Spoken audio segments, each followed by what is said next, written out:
l'impérialisme à travers la communication, je les félicite et je les encourage à redoubler d'efforts. Parce que toutes les guerres de l'impérialisme commencent d'abord par la communication. Et pendant les guerres, la communication fait la différence dans les batailles. La communication est un maillon essentiel, est un maillon névralgique pour le succès des opérations. Poursuivez votre effort de communication, poursuivez votre effort à faire en sorte que leur désinformation ne puisse pas toucher nos populations. Je vous félicite parce que vous avez fait beaucoup d'efforts ces derniers temps en prouvant aux yeux de tout le monde que le Burkina Faso est debout.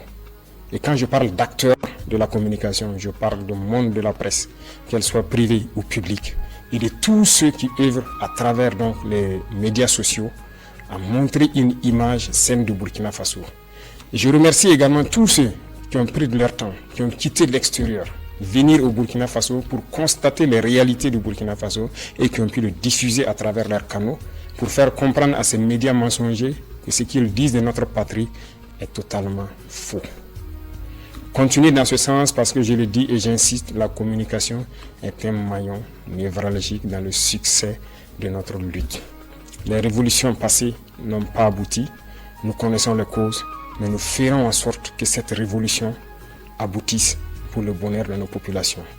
Le Burkinabé est intrinsèquement révolutionnaire. Voilà pourquoi toute la population doit mettre la main à la pâte, faire en sorte que la communication, l'intoxication et la désinformation de l'impérialisme ne passent pas.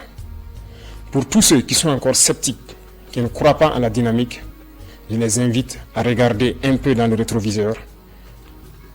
Dans le passé, il y a quelques années, comment était le Burkina Faso, à faire un mea culpa et voir exactement ce qui a été fait au bout de ces 3 années et rejoindre le bateau.